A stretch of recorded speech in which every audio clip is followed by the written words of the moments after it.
आज हामी पर्वाको भुवोको विषयलाई लिएर वार्तामा अगाडि बढिराखेका छौँ।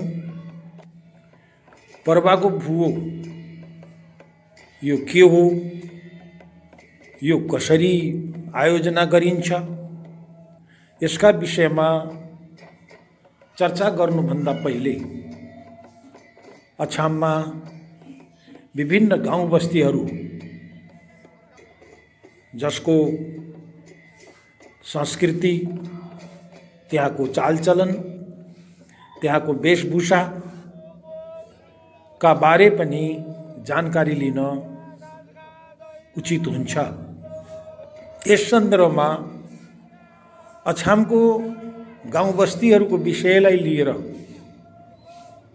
धेरै प्रख्यात पर्वहरू, धेरै प्रसिद्ध भएका जात्राहरू मध्येकै यो भुवो पनि एउटा पर्व हो, एक जात्रा हो। त यसको विषयलाई अगाडि बढाउँदा हामीले हाम्रो वरपरका बस्तीहरूमा भए गरेका कामको जो प्रदर्शन छ, जो अहिलेसम्मको हाम्रो अनुभव छ, त्यसमा प्रसिद्धि पाएका जात्राहरूको नाम पनि कम छैन। त यस मानेमा बाब्लाको जन्माष्टमी, पाइलको अनन्त्य, डौठेगडाको दशैँ, गैटाणको घाँसे, सेलगाउँको चैतोला, बैद्यनाथको होरी, यी जनमानसको मानसपटलमा अमिट छाप बनाएर बसेका पर्वहरू, जात्राहरू, रामहरू मानिन्छन्। त यही सिलसिलामा पर्वमा जो भुवाको आयोजना गरिन्छ यो पनि ठुलो महत्त्वको छ र सबैको जनजीवनमा यो भुवोको विषयले महत्ता पाएको भान हुन्छ।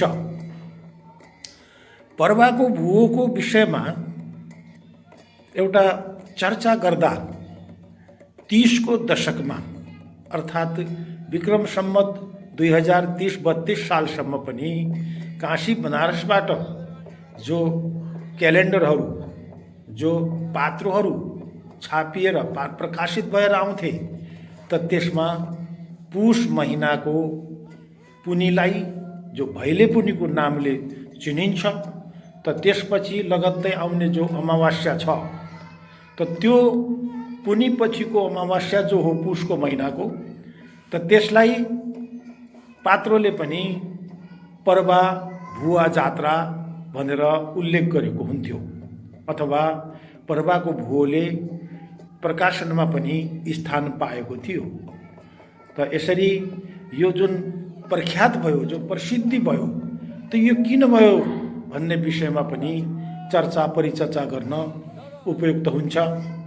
त हामी यो पर्वाको भुवोको आधारहरू हेर्दाखेरि यसका जो सङ्गीत पक्ष छ, जस्तै भुवो के हो, भुवो त युद्ध कला हो, यो लडाइँको मैदानमा गरिएको एउटा कवाज हो, यो सैनिकहरूको अभ्यास हो।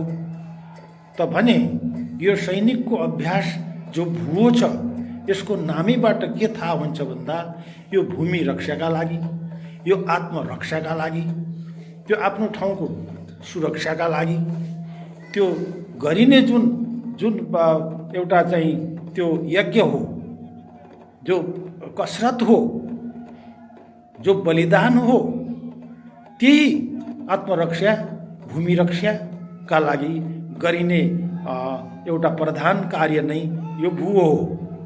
त यो भुवोलाई हामीले जुन पर्वका रूपमा अहिले देखा परेको छ, जो हामी जात्राका रूपमा जो मनाउँदैछौँ, अब यसलाई यसको पूर्ववत रूपमा हेर्दाखेरि यो सिंजा साम्राज्य, जो हामी सिंजाली जुम्ली सिंजापति पनि भन्छौँ, त यो सिंजा साम्राज्यको इतिहासलाई एकचोटि नियालेर हेर्दाखेरि यो 12औं शताब्दीमा स्थापना भएको सिंजा साम्राज्य, जहाँ सिंजापतिहरूले राज गरे, पहिले आफूलाई चल्ल भने, त्यसपछि मल्ल भने।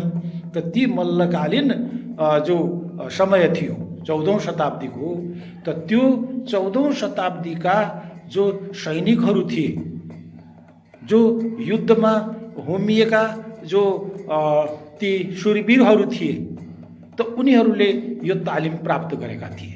किन भन्दाखेरि त्यो सिजा साम्राज्यको जो इतिहास छ त्यसले के भन्छ भन्दा 14औं शताब्दीसम्म सिजाले सपाद लक्ष्य अथवा 1.25 लाख पर्वतमालाहरूमा आफ्नो आधिपत्य जमाएको थियो र अशोक सल्लसँग सर्वगामिनी बाहिनी नामको सेना थियो।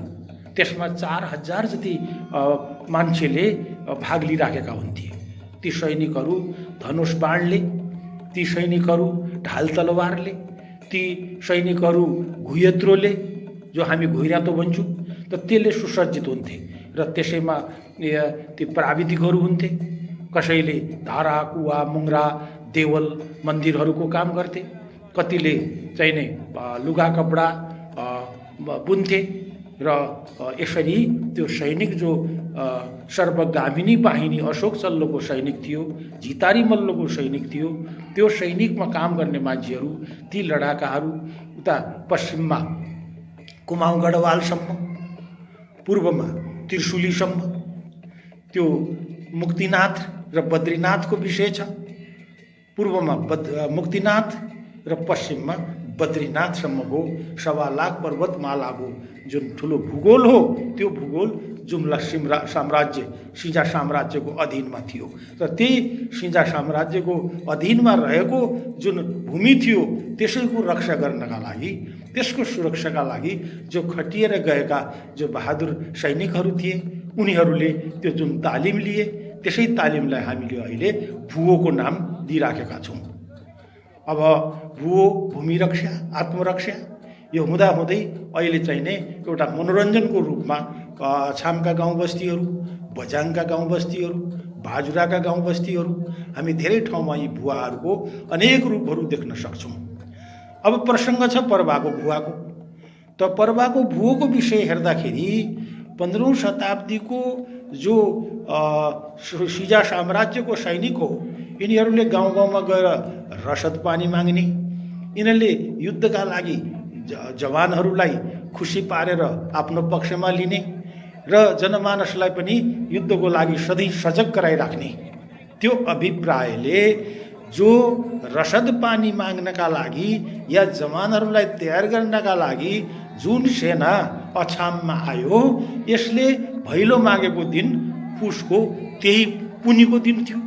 त्यही पुनीको पुसको भैलो माग्ने दिनलाई हामीले अछामको भुवोको सैनिकहरूले त्यति बेला उनीहरूले त्यही दिनलाई आधार मानेर, त्यही दिनलाई भैलो मागेर, त्यही दिनलाई भैले पुनीको रूपमा लिएर भुवो जगाउने काम पुसको पुनीबाट हुने प्रचलन हुँदै आयो। अब पर्वाको भुवोमा यो पुनीको दिन आरम्भ गरिएको जुन भुवो छ, यो लगातार 15 दिनसम्म यो चल्ने, 15 दिनसम्म खेल्ने चलन छ। कसरी खेल्ने? प्रत्येक गाउँमा पट्टकानीहरू छन्। ती पट्टकानीहरूमा बाजा बजाउने मान्छे छन्। त ती बाजा बजाउनेले बाजाको धुनमा त्यहाँका युवाहरू, बालवृद्धहरू सबै पट्टकानीमा तालिम लिन्छन्। त्यहाँ भुवोका गुरुले ती चालहरू सिकाउँछन्। चालको सङ्ख्या 16वटा छ। त्यो 16वटा चालको सङ्ख्या सँगसँगै अन्य हरकतहरू, अन्य गतिविधिहरू हुन्छन्, जस्तै घा लाग्ने, जमानी लाग्ने, फड्को हाल्ने। त यी चाली, बगेली, मितेरी, खुरी, कति यसको चाहिँ नै यसको समग्रमा हेऱ्यो भने त यो भुवो त धेरै ठुलो एउटा चाहिँ नै अध्याय छ, ठुलो एक प्रकारको चाहिँ नै यो घटनाक्रम छ। यसको माडा हाल्ने, यसलाई भोस्याउने र यति हौसलाबन्द कि एउटा चाहिँ नै भर्खर नयाँ आउने मान्छे र यसको भुवाबाडाको आवाज र त्यसमा भोस्याएको आवाज, त्यसैमा राकाहरू उठाएको, मसाल बालेको, यो सबै कुरा हेर्दाखेरि त जसरी ढ्याङ्ग्रो ठोक्ने भन्छ, कैयौँको मुटु त थर्किन्छ। बडा बलियो मुटु लिएर उभिनुपर्ने त्यस्तो अवस्था पनि यो भुवाले सिर्जना गर्छ। र जो यहाँका दखल भएका जो वाद्यवादक छन्, जसले आउजी भन्छन् पर्वमा, यति दखल छन्, यति पञ्चबाजाको बाजाहरूमा यति सिपालु छन् कि उनलाई 16वटा त्यो चालको बाजा एकदम दुरुस्त कि बाजा बज्यो कि त्यो शरमकारीहरू, भुवाको खेलाडीलाई शरमकारी भन्ने चलन छ, शरमकारीहरू बाजाको तालमा नाच्न सक्छन्। अब जब शरमकारीको विषय आयो, अब मैले सुरु गर्दाखेरि नै यो उसको 15औं शताब्दीको कुराहरू उठाएँ। त पर्वमा यो हाडासेन माडु छ, पर्वको केन्द्रबिन्दुमा हाडासेन माडु छ। त्यो हाडासेन पर्वालहरूको आराध्य देवता, जस्तै बैजनाथ बाबा जस्तै यहाँ हाडासेन बाबा, यहाँ सिद्धध्वनि छ। यसै सिद्धध्वनिलाई एउटा पवित्र धार्मिक केन्द्रका रूपमा पर्वालहरूले स्वीकार गर्दछ। त यी पर्वालहरू जसले हाडासेनलाई स्वीकार गरेका छन्, यिनको चाहिँ ठुलो सिमाना, जस्तै पूर्वतिर डिक्रेनी भन्ने गाउँ छ, यो पनि ऐतिहासिक छ। डिक्रेनीमाथि पर्वाको भुवाले धावा बोल्छ, सधैँ धावा बोलिराखेको हुन्छ। त्यसको विषय पनि बडा मार्मिक छ। त्यहाँ नाउलो देवता छ। नाउला देवताको आधार भूमि विनायकदेखि पण्डालासम्म, विनायक भनेको त्यो बुढीगङ्गाको किनार हो, पण्डाला भनेको बुढाकोटको सिमाना हो। किन यसको नाम आयो भन्दाखेरि त्यो विनायक नजिकमा यो डिक्रामल्ल राजा थिए। बुढाकोटको सिमानामा पण्डालामा भावैचल्ली कोट छ, त्यहाँ भावैचल्ल राजा थिए। त जयसिंहदेव कुँवर जो हाडासेनको स्थापना गरे, उनका छोरा मुसु कुँवरसँग ती दुईटै राजाहरूको बेमेल थियो। ती दुईटै राजाहरूले मुसु कुँवरलाई झुकाउन चाहन्थे। मुसु कुँवर झुक्न चाहँदैनथे। उनीसँग सैनिक थियो, उनीसँग भुवो थियो। त एकपल्ट के भयो भन्दाखेरि यही क्रममा जो भैलेपुनीबाट सुरु भएको जो भुवोको विषय हामीले उठाएका छौँ, यसै क्रममा मुसु कुँवरलाई लाग्यो कि यो डिक्रामल्ल, यो बाबैचल्ल बढ्ता चाहिने हुन थाले। यिनीहरूले आफूमाथि फेरि राज गर्ने त्यो नजर राखे। त्यसैले अब यिनलाई यो ठाउँमा राखेर साध्य छैन, यिनलाई यहाँबाट हटाउनुपर्छ भनेर डिक्रेनीमा धावा बोले। आज पनि त्यसको अंश त्यो डिक्रामल्ललाई लुटिएको विषय जो छ, अहिले पनि त्यो भुवो डिक्रेनीमा गएर त्यहाँ काठ दाउराहरू उठाउने गर्छ। त्यस्तै भावेचल्ली कोटमा राति उसको अमावास्याको रातिको अन्तिम प्रहरमा मसाल बालेर, राका बालेर त्यो भुवो जान्छ र त्यहाँ पनि एउटा खण्डहर छ, त्यहाँ आगो लगाउँछ। त्यसको अर्थ यो हो कि त्यो दिन, त्यो बेला यो भुवोले त्यहाँ आगो लगाएको थियो र बाबैचल्ललाई त्यहाँबाट पलायन हुनु पर्यो। त यसरी त्यो दुईटै रहस्य, दुईटै राजाहरूको पलायन गरेको जुन रहस्य छ, त्यो भुवोले आज पनि प्रमाणित गरिराखेको छ। त यहाँ भुवोमा माडा हाल्ने बहुत, यो चाहिँ नि भोस्याउने भन्छ त्यसलाई। त यो भोस्याउने, माडा हाल्ने, यो मान्छेहरूलाई जगाउने, सुतेको मान्छेलाई पनि जगाउने, कायर मान्छेहरूलाई पनि बहादुरीको त्यो चाहिँ नि त्यो भावना उत्पन्न गराउने एउटा चाहिँ वीरत्व, शौर्यको प्रतीक यो भुवो, यो वीरत्वको प्रतीक यो भुवो। यसले चाहिँ नि एउटा साहस बटुल्ने र आत्मरक्षा, जीवन रक्षाको बाटो खोल्ने। अनि यहाँको जनमानसमा त जुन वर्ष भुवो हालेन अनि काल पर्छ, त्यो चाहिँ नि रोग व्याधिहरू आउँछ। त्यसैले पर्वाले भुवो खेल्यो, ढाल तलवार देखायो, यो चाहिँ नि ढाल तलवारको चम्चमाहट भयो भनेपछि त्यो वर्ष राम्रो समय पनि आउने, फेरि त्यो किसिमको कुनै रोग व्याधि पनि गाउँमा पस्न नपाउने। त त्यो किसिमको मान्यता छ। यसैले भुवोलाई माया गर्छन् मान्छेहरू। पर्वालले भुवोलाई माया गर्नका लागि झामा पगडीको सुरक्षा गर्छन्, ढाल तलवार उजुल्याउँछन्। त पहिले जुन जुम्ली सेना थियो, त्यो बेलाको कुरा के थियो भन्दा गैँडाको छालाका ढालहरू थिए। ती ढाल पछिसम्म पनि देख्न पाइन्थे। ती त खास युद्धमा गएको ढालहरू थियो पर्वमा। ती ढालहरूले हुनसक्छ नालापानीको युद्ध पनि लडे। ती ढालहरूले विभिन्न भोट, तिब्बत, बद्रीनाला, हियाखानी, मुस्ताङ भोटसम्म पनि गए ती ढालहरू। त भनेपछि अब त्यो ढाल बोक्ने त्यो समय रहेन। त्यसैले हलुका खालका, तामाका, पित्तलका हलुका ढालहरू बनाउने काम पनि त्यहाँबाट सुरु भयो। अहिले धेरै जस्तो अछामका गाउँ बस्तीहरूमा ढालहरू त्यो पित्तलको या चाहिँ तामाको हलुका ढालहरूको प्रयोग गरेको देख्न पाइन्छ। त यसरी भाँडा हाल्नु, भोस्याउनु, अनि जो पर्वाको दहीगडा छ त्यो दहीगडा अति सुन्दर अहिले केही विद्यालयले केही ठाउँ चर्चेको छ। त त्यो दहीगडा यति सुन्दर छ कि त्यहाँ जब भुवो मिसिन्छ त्यो चाहिँ नि एउटा अलौकिक रङ्गशाला, प्राकृतिक रङ्गशाला, त्यो दहीगडामा त्यो भुवोको जो रूप छ त्यो असाध्यै सुन्दर छ। त्यो हेरौँ देखौँ कहिले पनि नअघाउने मन, त्यस्तो किसिमको सुन्दर ठाउँ छ दहीगडा। त्यसको पूर्वतिर प्राकृतिक डाँडो छ सरम खेल्ने।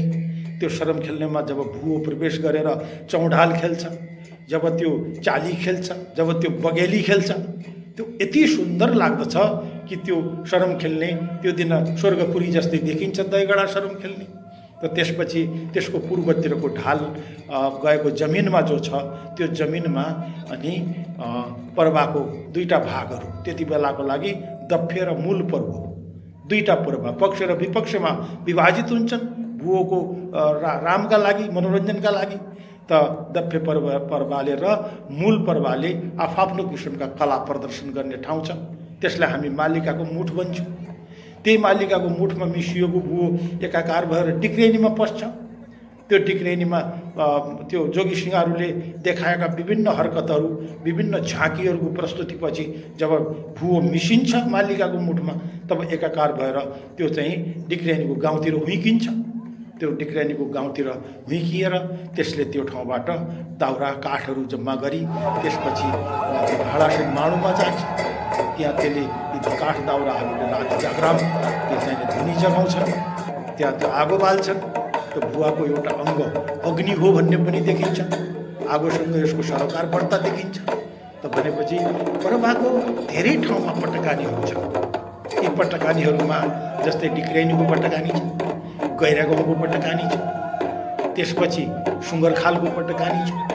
यी चौतर्फी वरिपरिका ठाउँहरू अहिले हामीले के कुरा बुझ्न आवश्यक छ भन्दाखेरि ती जुन ठाउँमा भुवो प्रवेश गरेर त्यहाँ चाल खेल्छ, त्यो गाउँको जो सम्मान गर्छ, त्यो गाउँबाट जो सम्मान पिठायो पाउँछ, त ती ठाउँहरूमा तात्कालीन समयमा त्यो भुवोको सेना त्यहाँ गएको थियो र त्यसले आफ्नो सिमाना गाडेको थियो। त्यो सिमानालाई एउटा नवीकरण गर्नका लागि पनि त्यो भुवो बार ती ठाउँहरू पछ्याउँछ। र जुन ठाउँमा भुवोले बगेली खेलेको छ त्यो आजभोलि पनि बगेली खेल्छ। जुन ठाउँमा भुवोले चाल हानेको छ आज पनि त्यो चाल हान्छ। त त्यसैले पर्वाभित्रका प्रत्येक गाउँ बस्तीहरूमा पटकानीहरू बनाइएका छन्। ती पटकानीहरूले भुवोलाई स्वागत गर्छन्। त अरूभन्दा पनि अरू पर्वहरूभन्दा पनि यो जङ्गी पर्व, यो चाहिँ नै सैनिकहरूको कवाजको पर्व, यो छुट्टै किसिमको एउटा मर्यादाभित्र जीवन्त रहेको पर्व, यो जो पर्वले अहिलेसम्म जोगाएर राखेको छ। त अहिले पनि युवाहरू भुवो भनेपछि हुरुक्क हुन्छन्। दूरदराजबाट पनि मान्छेहरू यसलाई हेर्नका लागि आउँछन्। त अब यसलाई थोरै समयअनुसार यसलाई कुनै त्यो किसिमको श्रृङ्गार पटारमा आवश्यकता देखिन्छ। ती पुराना जामा पगडीहरू पनि अब लगभग त्यसमा टक हराएको छ, त्यसमा उज्यालोपन कम छ। त्यसैले नयाँ किसिमको त्यस्तो अहिलेको वर्तमान अवस्थाका पोसाकहरूको तयारी गर्नुपर्ने देखिन्छ। त्यसमा श्रृङ्गार पटार अलिक बढ्ता देख्न सकिन्छ। र त्यसमा एउटै खालका तलवारहरू, एउटै मोडेलका ढालहरू, अझ एउटै मोडेलका पगडीहरूको आवश्यकता देखिन्छ। र यो प्रदर्शनीका लागि त्यसमा तालिम प्राप्त मान्छेहरू, किन अहिलेको भुवोले फट्का देखाउन सक्दैन, धेरै जस्तो घाँ जमानी पनि लाग्न सक्ने युवाहरू पनि हामीसँग छैनन्। र त्यो फट्का लाग्ने जो 1 महिनाको कोर्स छ, त्यो कमान्डो जस्तो जुन कोर्स छ, जो बालुवामा नदी किनारमा चाहिँ महिनौँ दिनसम्म एकदम ब्रह्मचर्यमा बसेर त्यो प्राप्त गर्नुपर्ने जो फट्का लाग्ने जो सिप, जो दक्षता छ, त्यो पनि अहिले 50 वर्ष यता देखिएको छैन। त्यो किसिमको कमान्डो ट्रेनिङ पनि भुवोले फट्का लाग्ने ट्रेनिङ गर्न पाएको छैन। त्यतापट्टि पनि यदि हामीले त्यो किसिमको त्यो सोच बनाएर यो चाहिँ नि गर्न सक्यौँ भने जसरी पुर्खाहरूले आजसम्म यो चिजहरू हामीलाई दिए विरासतमा भोलिको सन्ततिलाई पनि यो भुवो हामीले हस्तान्तरण गर्नुपर्ने आवश्यकता छ। हाम्रो एउटा यो राष्ट्रिय सम्पत्ति बन्न सक्छ, राष्ट्रले यसको पहिचान गर्न सक्छ। यी कुराहरूका लागि सबै सबै सबै किसिमको पक्षबाट, सबै दर्शकहरूबाट, सबै खेलाडीबाट, सबै श्रमकार्यबाट र पर्व मात्रै होइन, अछामका गाउँ बस्तीहरू, छिमेकका गाउँ बस्तीहरू, छिमेकका जिल्लाहरू त राष्ट्रको एउटा त्यो पक्षले पनि यसको कदर गरोस्, यसको मर्यादा कायम राखोस्, यही आग्रहका साथ यहाँहरू सबैलाई धन्यवाद छ, मुरी धन्यवाद छ। जय हाडासेन बाबा, जय सिद्धध्वनि बाबा, जय बैजनाथ बाबा, जय त्रिपुरा सुन्दरी माई, जय कुले सिंगडा, जय नाउला मस्टा। हजुरको जय होस्, जय होस्, जय होस्।